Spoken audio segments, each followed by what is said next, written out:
May Day in Moscow's vast Red Square. Moscow sees its first May Day parade in 4 years of total war. Military attachés of Russia's allies, American, British, and French, are guests of honor.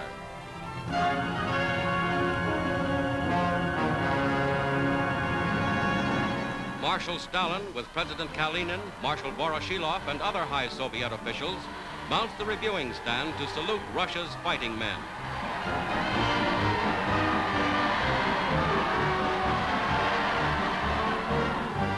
At 10 a.m., the gigantic parade starts.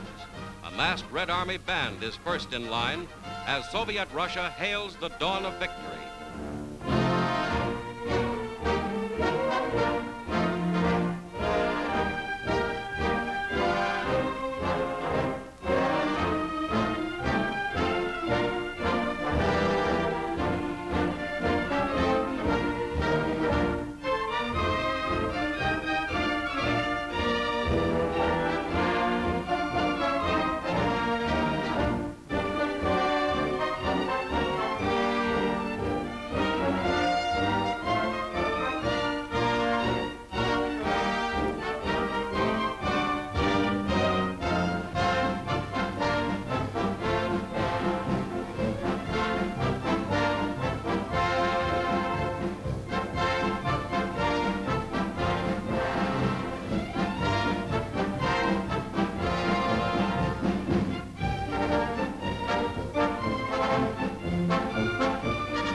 Japanese military observers see the mighty display of Russian armed power.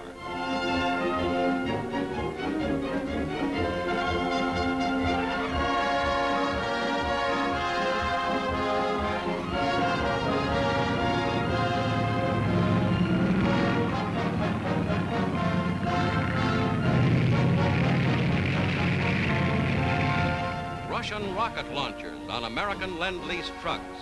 The Soviet Union, valiant ally, celebrates a holiday and salutes the great victories in Europe.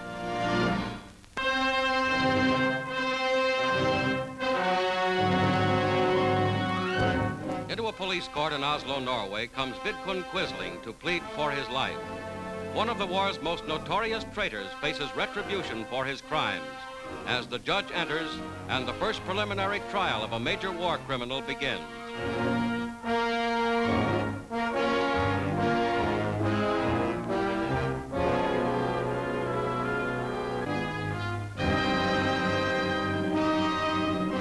Quisling, who made his name synonymous with traitor in his betrayal of Norway to the Nazis, hears the case against him. Once arrogant and ruthless, now he shows signs of fear. In a world freed from Nazism, there is no place for Vidkun Quisling.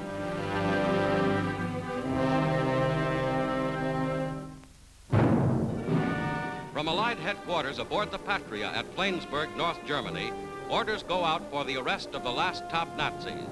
German sailors, Marines, and soldiers who had guarded the so-called Flensburg government of Admiral Dönitz are made captive. And the high commanders of this curious organization, which had served as the surrendering authority for defeated Germany, are put under arrest.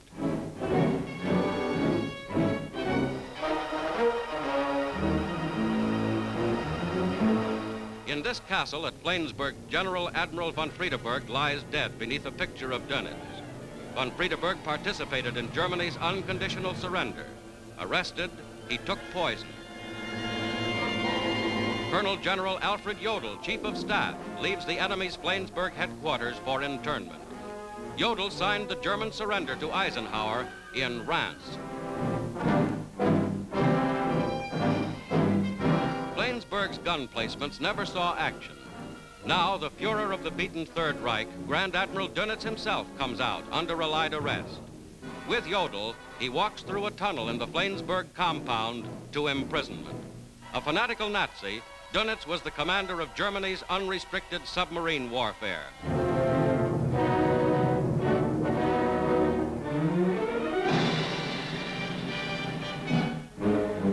the arrest of Jodl and Dönitz, the Third Reich is ended forever.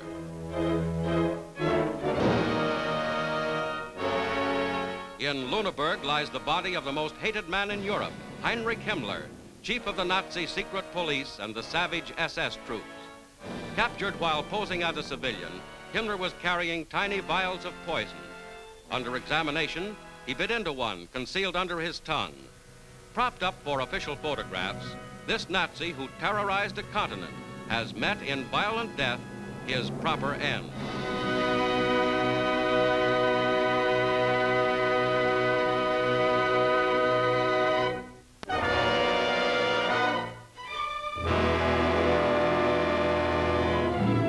This is Belsen, notorious German death camp. The last of Belsen's living dead are treated by British medical troops before transferred to Allied field hospitals.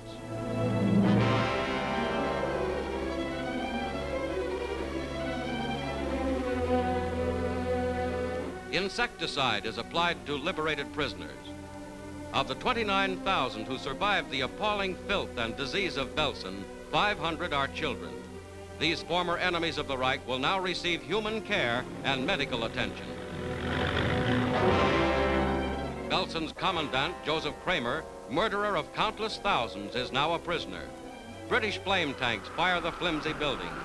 Belsen is erased from the earth. Buchenwald, Dachau, Nordhausen, Belsen, names of shame that free men must not forget.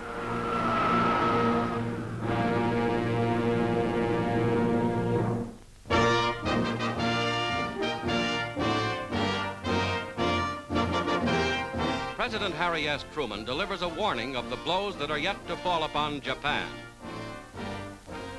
The Japanese now know that their dreams of conquest are shattered. They no longer boast of dictating peace terms in Washington. This does not mean, however, that the Japanese have given up hope. They are depending on America tiring of this war, becoming weary of the sacrifices it demands. They hope that our desire to see our soldiers and sailors home again and the temptation to return to the comforts and profits of peace will force us to settle for some compromise short of unconditional surrender. They should know better. They should realize that this nation, now at the peak of its military strength, will not relax, will not weaken in its purpose. We have the men, the material, the skill, the leadership, and the fortitude to achieve total victory. We have the allies who will help us achieve it. We are resolute in our determination. We will see the fight through to a complete and victorious finish. To that end, with the help of God, we shall use every ounce of our energy and strength.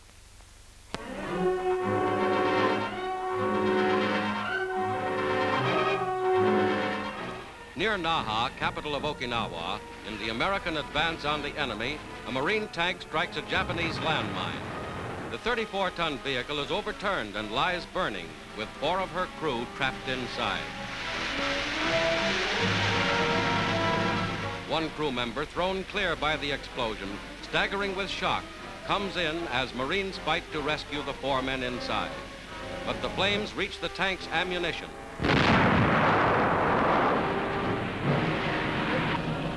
And all hope of rescue is gone. In the same sector, flame-throwing tanks assault enemy caves holding Japanese soldiers and munitions.